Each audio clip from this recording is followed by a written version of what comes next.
Okay, good evening. Oops. Okay.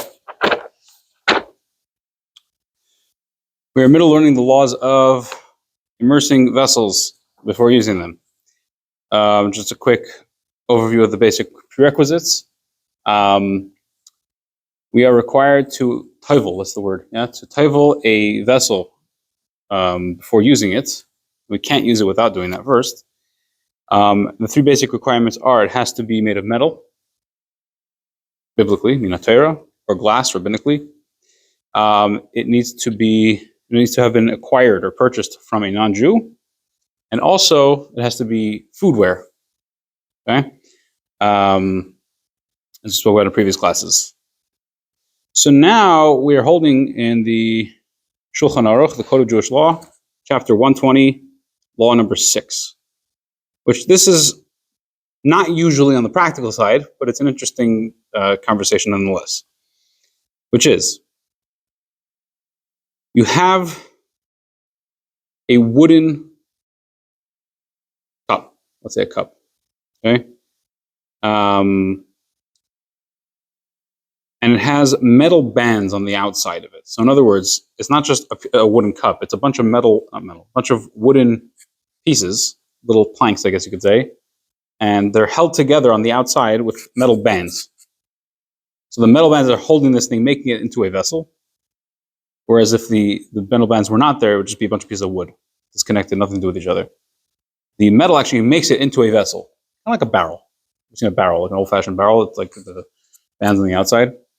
This is like a mini version, or even a barrel itself. So, how do we look at this? So, the discussion revolves around an argument in the Talmud regarding something called a ma'amid. Ma'amid. Ma'amid means something that stands something else up. That's literally what it means. Like the Amida prayer, which means it's a standing prayer. Ma'amid are the same root word. So, do we go after the ma'amid, or do we go after the other parts? In other words, do we follow the thing that's holding the vessel together, that's making it into a vessel, which is the metal? Do we say that therefore this vessel is looked at as if it's made out of metal, and it would need to be toveled? Or do we say, one second, it's made of wood? But the thing is made of wood. Okay, it has metal also, and if it's made of wood, wood doesn't need to be toveled.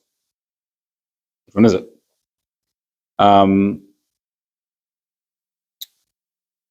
So,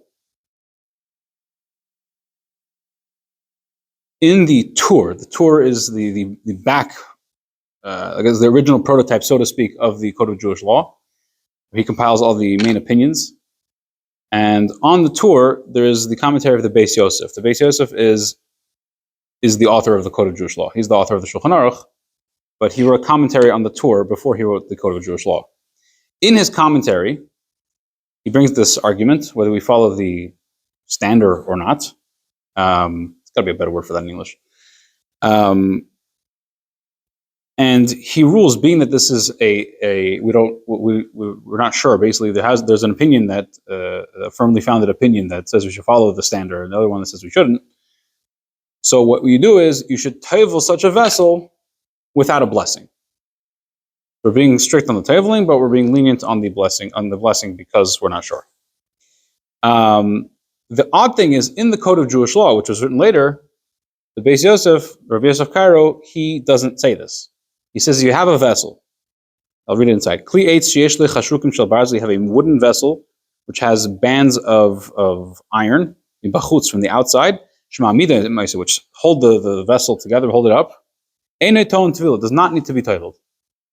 So he's saying something different than what he had written in his commentary. His commentary says you should tovel it without a blessing. He was saying not to tovel it at all. And many of the later rabbinic authorities, they go with this way that is written in the Code of Jewish Law, that such a thing does not need to be toveled. There's the commentary of the Shach on the side of the page, and he looks at this and he says, one second. In the Beis Yosef's commentary on the Tur, he said it needs to be toveled without a blessing.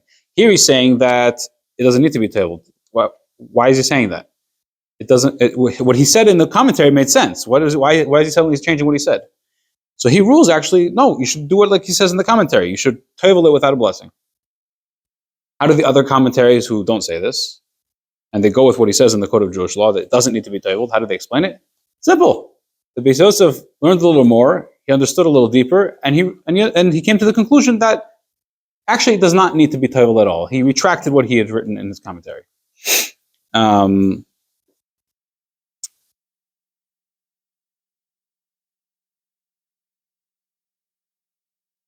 Fine. So again, this is not a very practical law necessarily. I mean, if you had a mug, I guess, a mug made of wood, and it was like a little mini barrel, I guess, and it had like bands of metal on the outside holding it together, I guess it would come into play. Actually, this could be very relevant if you have something that's made of wood, and the pieces of wood, the individual pieces of wood that are making it into a vessel, are actually screwed together with metal screws. Okay. Assuming the screws are completely on the outside and there's no metal of the screws exposed on the inside of the cup, you would run into this conversation. And I guess we discuss that when we get to that point. Okay, fine.